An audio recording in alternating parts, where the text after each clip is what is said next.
Hello students.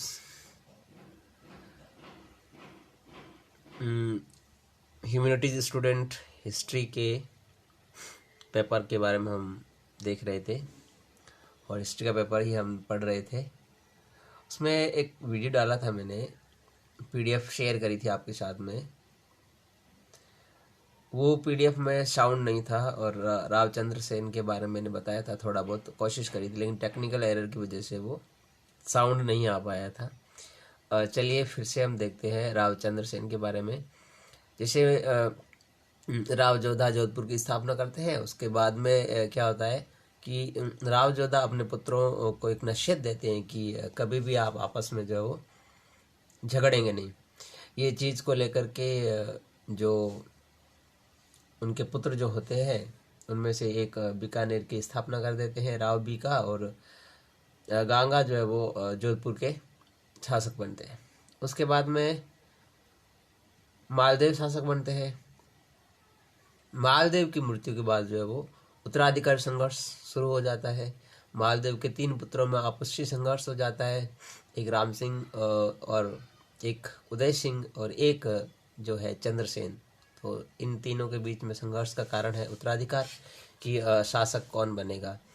ये चीज़ को लेकर के जो रामचंद्र सेन को जो पहले से उत्तराधिकारी बना दिया गया था, तो दोनों पुत्र जो है उनके अगेंस्ट में जो अकबर के पास चले जाते हैं। उसके बाद में जो राव चंद्रसेन जो शासक बन होते हुए भी अकबर की सेना जो है उसके राज्य को हड़प लेती है और राव चंद्रसेन अकबर की सेना का सामना करते करते जो अंत में जो वो संघर्ष करते हुए अपने साम्राज्य के लिए, अपने राज्य के लिए, अपनी जनता के लिए संघर्ष करते हुए जो मृत्यु को प्राप्त हो जाते हैं।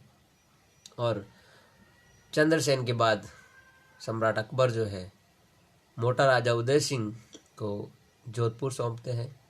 तो ये कहानी चंद्रसेन की है एक तरफ से। आइए देखते हैं चंद्रसेन का संघर्ष कैसे क्या रहा, देखते हैं। इनको महाराणा प्रताप का अग्रगामी भी कहा जाता है, भूला बिसरा राजा भी कहा। भूला बिसरा राजा कहने का अर्थ ये है कि जीवन भर इन्होंने संघर्ष करते हुए निकाला, मुगलों से संघर्ष करते हुए निकाला। इन्होंने कभी भी अपने जीवन में मुगलों का आधिपत्य स्वीकार नहीं किया, जैसे कि महाराणा प्रताप ने कभी नहीं किया था। इसीलिए भूला बिसरा राजा, यानी कि एक जगह से दूसरी जगह जो है वो ये स्थानांतरित होते रहे, मुगलों को हराते हराते, मुगलों से संघर्ष करते करते, कभी खुद जो है हार जाते थे। इस वजह से उनको वह स्थान छोड़ना पड़ता था। इनका जन्म 16 जुलाई 1541 को हुआ था। पिता मालदेव और माता स्वरूपदेव के यहाँ से। इनका विवाह 1560 ईस्वी में मेवाड़ के राणा उदय सिंह की पुत्री सूरज देव से हुआ था। इन्होंने 1562 मालदेव की मृत्यु के उपरांत से लेकर के 1581 19 वर्ष तक शासन किया था। राव चंद्रसेन की बात करें तो तथ्यों में इनका जन्म जो है 31 जुलाई 1541 को माना जाता है और ये अपने पिताजी की संतानों में सबसे छोटे थे और छोटे होते हुए भी इनको जो है वो राजगद्दी के लिए चुना गया था। इनका जन्म राजस्थान के जोधपुर में हुआ। मालदेव के काल में राव चंद्रसेन को बीसलपुर और शिवानी की जागीरें मिली। इनको राजस्थान के भूला बिसरा शासक के नाम से जाना जाता है।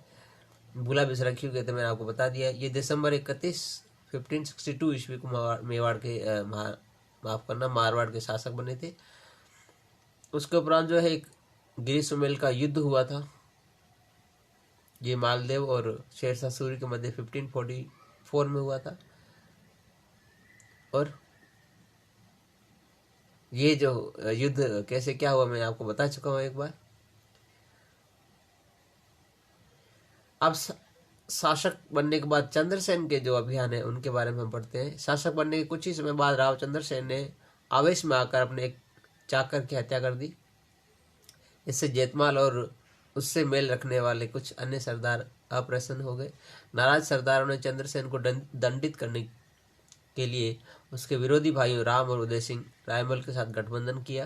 चंद्रसेन को आक्रमण के लिए आमंत्रित किया। सन 1563 में राव चंद्रसेन और उदय सिंह की सेनाओं के बीच नाडोल नामक स्थान पर पुनः संघर्ष हुआ, किंतु विजय की आशा को देखकर उदय सिंह बादशाह अकबर के पास चला गया। यानी कि उदय सिंह डिफीट हो गया और अकबर के पास चला जाता है। ऐसे ही राम सिंह भी अकबर के पास चला जाता है और फिर जो है वो अकबर की सेना जो है चंद्रसेन को जो है वो जगह जगह पर खदेड़ती रहती है और अंत में जो चंद्रसेन की मृत्यु हो जाती है।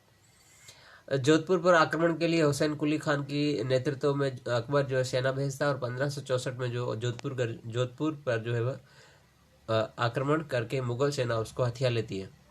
फिर राव जो है वो चंद्रसेन जी कहाँ चले जाते हैं, भद्राजुड़ चले जाते हैं।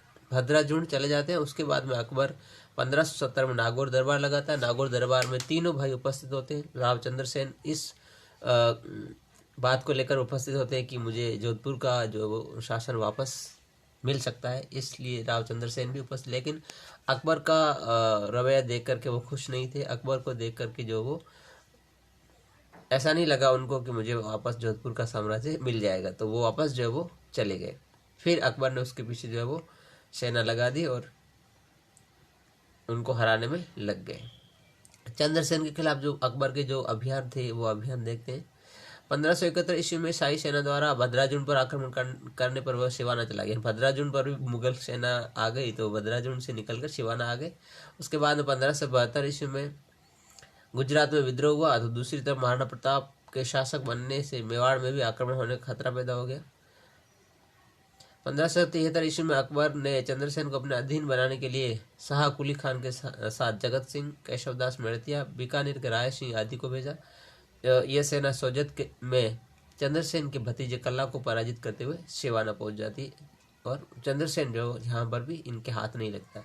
1575 ईस्वी में जलाल खान के नेतृत्व में सिवाना की तरफ एक बड़ी सेना भेजी। इसमें सैयद अहमद, सैयद हाशिम, सिमाल खान अमीर भी शामिल थे। लंबे संघर्ष के दौरान चंद्रसेन अपने सहयोगी देवीदास के साथ मुगल सेना पर आक्रमण कर दिया। इस आक्रमण में जलाल खान मारा गया। यानी कि जलाल खान जो किस आक्रमण मारा जाता है, सिवाना की तरफ जो सेना आई थी मुगलों की 1575 में, उस युद्ध में मारा जाता है। इस प्रकार 1575 ईस्वी में सिवाना के दुर्ग पर अकबर का अधिकार हो जाता है। यानी कि जीत जो है वो अकबर की सेना की होती है, लेकिन जलाल खान मार दिया जाता है। संकटकालीन राजधानी सिवाना थी। जोधपुर राज्य की कहें या मारवाड़ राज्य की कहें या चंद्रसेन की कहें, संकटकालीन राजधानी जोधपुर के राजाओं की जो थी वो सिवाना का किला था, सिवाना का दुर्ग था। संकटकालीन शरणगाह जो है राव चंद्रसेन के हाथों से निकल जाती है। उसके बाद में अक्टूबर 1575 ईस्वी में जैसलमेर के राव हर राय ने पोकरण पर आक्रमण कर लिया, जो कि पोकरण का हिस्सा जो वो चंद्रसेन के अधीन था। और 1576 में जो पोकरण जो वापस जो भाटियों को दे दिया जाता है। उसके बाद में 1579 में चंद्रसेन ने सरवाड़ के मुगल थाने को लूटकर अधिकार में कर लिया और अजमेर के क्षेत्र पर कुछ क्षेत्रों पर जो धावे बोलना शुरू कर दी। 1580 ईस्वी में सेना का सामना फिर से करते हैं और हार जाते हैं और फिर वापस जो पहाड़ों में चले जाते हैं। उसके बाद में 7 जुलाई 1580 ईस्वी को सोजत पर हमला कर देते हैं और सोजत पर हमला करने के बाद में अपना निवास बना लेते हैं। ये संघर्ष करते करते अकबर से चंद्रसेन की कहानी इतनी है कि चंद्रसेन जो है जीवन भर जो है एक स्थान से दूसरे स्थान से अकबर की सेना से भटकते भटकते लड़ते लड़ते जो है वो अंत में जो है वो सोजत में जो है वो पहुंचते हैं। उसके बाद 11 जनवरी 1581 ईस्वी में जो चंद्रसेन की मृत्यु हो जाती है। चलिए, ये थी चंद्रसेन की कहानी। आई होप कि आपको अच्छा लगा होगा। और भी किसी प्रकार कोई कमी आपको लग रही है तो आप अपने सुझाव मुझे दे सकते हैं कमेंट बॉक्स में, और कुछ भी और कोई भी इंफॉर्मेशन आपको चाहिए इस रिलेटेड तो आप कमेंट कर सकते हैं। Thank you so much. Channel को सब्सक्राइब करना ना भूलें, शेयर भी करें।